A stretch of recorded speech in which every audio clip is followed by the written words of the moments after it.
السلام علیکم و رحمت الله.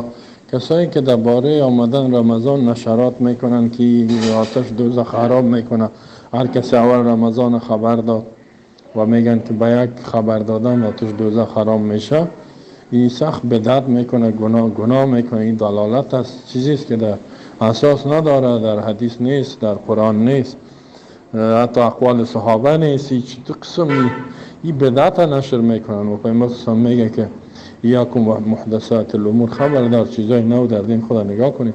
ان کل محدثات بدعه، زیرا چیزی که نو در دین ایجاد میکنه بدعت است. و کل بدعت ضلاله، هر بدعت گمراهی است. و کل ضلالت فی النار، و هر گمراهی در آتش است.